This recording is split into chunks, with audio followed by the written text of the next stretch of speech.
Hello, welcome back to DC Vagabond.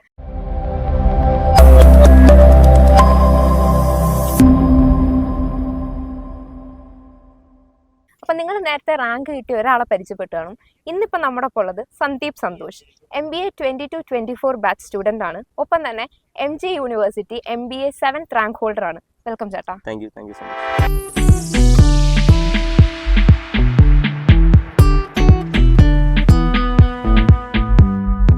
MBAക്ക് 100% placement കിട്ടി ബാച്ചിന്. So ഒപ്പം തന്നെ ഇപ്പം റാങ്ക്സും മേടിച്ചിട്ടുണ്ട്. അപ്പം ജോയിൻ ചെയ്തപ്പോൾ എക്സ്പെക്ട് ചെയ്തിരുന്നു ഇത്രയും നല്ലൊരു ഔട്ട്കം കിട്ടുന്നു? ഇല്ല, കാരണം ഞാനിവിടെ DC-യിൽ വരുന്നത് തന്നെ ഭയങ്കര യാദൃശ്ചികമായിട്ടാണ്. എനിക്കിങ്ങനെ ഒരു പ്ലാനിലായിരുന്നു, ഞാൻ വെളിയിൽ പോയി പഠിക്കാന്നുള്ളൊരു പ്ലാനിലായിരുന്നു ഞാൻ ഇരുന്നത്.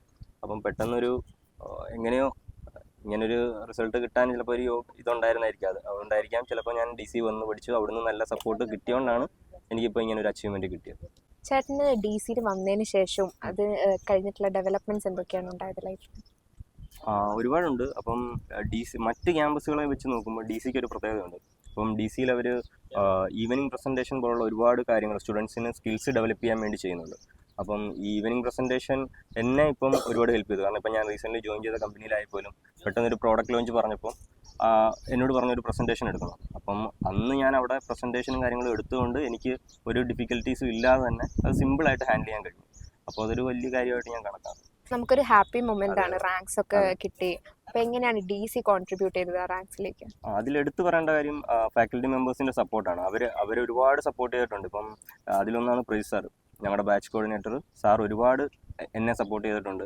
നമുക്കിപ്പം ഒരു സെമസ്റ്ററിൽ മാർക്ക് കുറഞ്ഞാൽ പോലും സാർ പറയടാ ഇന്നോട്ടാണ്, നിനക്ക് നീ പിടിച്ച് ശ്രമിച്ചാൽ കഴിയും. അങ്ങനെ ഓരോ സെമസ്റ്ററിലും അങ്ങനെ പറഞ്ഞ് നമ്മളെ മോട്ടിവേറ്റ് ചെയ്തു. നമുക്ക് വേണ്ട ഡൗട്ട്സ് കാര്യങ്ങളൊക്കെ ക്ലിയർ ചെയ്തു. ഇപ്പം റെസിഡൻഷ്യൽ ക്യാമ്പസ് ആയതുകൊണ്ട് തന്നെ നമുക്ക് ഇപ്പം ഫാക്കൽറ്റീസിനോട് ഇപ്പം എന്തെങ്കിലും ഡൗട്ട് ഉണ്ടെങ്കിൽ തന്നെ നമുക്ക് 24/7 അവൈലബിൾ അല്ലെങ്കിൽ പോലും അവരുടെ ഒരു രാത്രി വരെ നമുക്ക് അവൈലബിൾ ആണ് സാർ ഫാക്കൽറ്റി മെമ്പേഴ്സ്. അപ്പം നമുക്കപ്പം നമ്മുടെ സബ്ജക്ട് വൈസ് ആയാലും ഡൗട്ട്സ് കാര്യങ്ങളൊക്കെ അവർക്ക് എപ്പോൾ വേണമെങ്കിലും നമുക്ക് പോയി ചോദിക്കാം, ഡൗട്ട് ക്ലിയർ ചെയ്യാം. അപ്പം ഫാക്കൽറ്റി മെമ്പേഴ്സിൻ്റെ കാര്യം എടുത്തു പറയേണ്ട ഒരു കാര്യമാണ്. നമുക്ക് അതുകൊണ്ട് തന്നെയാണ് എനിക്കിങ്ങനെ ഒരു അച്ചീവ്മെൻറ്റ് കിട്ടിയത്. ഇപ്പം നമ്മുടെ കോളേജിലെ അക്കാഡമിക്സ് അല്ലാതെ എക്സ്ട്രാ കരിക്കുലർ ആയിട്ട് എന്തൊക്കെയായിരുന്നു സഹായിച്ചത്? മേജർലി പറയേണ്ട കാര്യം എന്ന് പറഞ്ഞാൽ 9 ക്ലബ്സാണ് നമുക്കുള്ളത് നമ്മുടെ ക്യാമ്പസിൽ.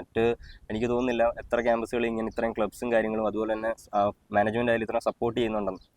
അപ്പം ക്ലബ്സിൻ്റെ കാര്യം പറയുമ്പോൾ ഇപ്പം നമ്മുടെ സ്റ്റുഡൻസിന് അവരുടെ ഏത് മേഖലയിലാണ് അവരുടെ സ്കിൽസ്. ഇപ്പം നമ്മുടെ ക്ലബ് ഡി സ്പോർട്സ് ആണെങ്കിൽ സ്പോർട്സ് റിലേറ്റഡ് സ്റ്റുഡൻസിന് സ്പോർട്സിൻ്റെ സപ്പോർട്ട് കൊടുക്കുന്നു. അതുപോലെ തന്നെ DC തിയേറ്റർ, റേഡിയോ DC, അങ്ങനെ ഒരുപാട് ക്ലബ്സ് ഉണ്ട്. അപ്പോൾ ഓരോ ക്ലബ്സിനും അതിൻ്റേതായ ഓരോ ഗുണങ്ങളുണ്ട്. അപ്പം സ്റ്റുഡൻസിൻ്റെ ടേസ്റ്റ് അനുസരിച്ച് അവരെ നമ്മൾ ആ ക്ലബിലോട്ട് സ്ക്രീൻ ചെയ്ത് അവർക്ക് ആ സ്കില്ല് ഡെവലപ്പ് ചെയ്യാനും ക്ലബ്സ് ഹെൽപ്പ് ചെയ്യുന്നുണ്ട്. അപ്പം അതുപോലെ തന്നെ ഒരുപാട് പ്രോഗ്രാംസ് നടത്തുന്നുണ്ട്. നമ്മുടെ ഈ ക്ലബ്സ് മാത്രമല്ല, നമ്മൾ ഇപ്പം മെഡിക്കൽ ക്യാമ്പ് ആയാലും ശരി, ഇപ്പം മാരത്തോൺ, അങ്ങനെ ഒരുപാട് കാര്യങ്ങൾ DC ചെയ്യുന്നുണ്ട്. അപ്പം സ്റ്റുഡൻസിന് അതെല്ലാം ഞാൻ നോക്കിയിട്ട് എല്ലാം നമുക്കൊരു മാനേജ്മെൻറ്റ് ലെവൽ നമുക്ക് കാണാൻ കഴിയും. ഏത് നോക്കിയാലും ഒരു സ്റ്റുഡൻസ് ഇപ്പോൾ ഒരു ക്ലബ് പ്രോഗ്രാം നടത്തുവാണെങ്കിൽ അതിനകത്തൊരു കോർഡിനേഷൻ ഇല്ലാതെ നടത്താൻ പറ്റത്തില്ല. അതിലൊരു മാനേജ്മെൻറ്റ് സ്കില്ല് വേണം എല്ലാത്തിലും. ഇപ്പം നമ്മൾ എന്ത് നോക്കിയാലും അതിലൊരു മാനേജ്മെൻറ്റ് സ്കിൽസ് ഉണ്ട്. ഇപ്പോൾ റാങ്ക് അല്ലാതെ ചേട്ടന് ഇപ്പോൾ ഒരു എക്സ്ട്രാ അച്ചീവ്മെന്റ് ആണ് പ്ലേസ്മെന്റ് എന്ന് പറയുന്നത്. അപ്പം എങ്ങനെയായിരുന്നു പ്ലേസ്മെന്റ് ജേർണി പറ്റി പറയുകയാണെങ്കിൽ മറ്റു കോളേജുകളിലൊന്നും എനിക്കറിയില്ല, എൻ്റെ അറിവിലില്ല. അപ്പം നമ്മുടെ കോളേജിന് ഒരു പ്രത്യേകത, അവിടെ ഒരു പ്ലേസ്മെൻറ്റ് സെല്ലുണ്ട്. അപ്പം ആഷ മാമാണ് അതിൻ്റെ ഹെഡ്.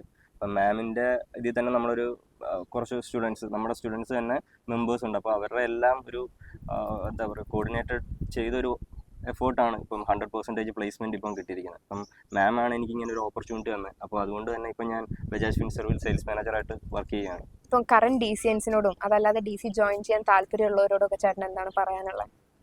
DC-യിൽ നമുക്കിപ്പം ധാരാളം സ്കിൽസ്, ഇപ്പം സ്റ്റുഡൻസിനാണെങ്കിൽ ഇപ്പോൾ പുതിയതായിട്ട് വരുന്നവർക്കാണെങ്കിൽ തീർച്ചയായും അവരുടെ സ്കിൽസ് ഡെവലപ്പ് ചെയ്യാൻ പറ്റിയൊരു ക്യാമ്പസ് തന്നെയാണ്. നമ്മൾ ധാരാളം ക്ലബ് പ്രോഗ്രാംസും അതുപോലെ തന്നെ ഫാക്കൽറ്റിയുടെ ഭാഗത്തു നിന്നുള്ള സ്റ്റഡീസിന് നമുക്ക് ഫാക്കൽറ്റിയുടെ ഭാഗത്തു നിന്ന് ഇഷ്ടംപോലെ നല്ല രീതിയിൽ സപ്പോർട്ട് നമുക്ക് ലഭിക്കും. അതുപോലെ തന്നെ നമ്മുടെ സ്കിൽസ് ഡെവലപ്പ് ചെയ്യാൻ ഇപ്പം നമ്മളൊരു കോർപ്പറേറ്റിലോട്ടാണ്, ഇപ്പം നമ്മൾ MBA കഴിഞ്ഞ് ഡയറക്റ്റ് ഒരു കോർപ്പറേറ്റിലോട്ട് എത്തിച്ചെല്ലുമ്പോൾ നമ്മൾ ഒരുപാട് ചലഞ്ചസ് ഫേസ് ചെയ്യണം. അപ്പോൾ നമ്മളൊരു റെസിഡൻഷ്യൽ ക്യാമ്പസിൽ പഠിക്കുകയാണെങ്കിൽ അത്രയും നല്ലതായിരിക്കും.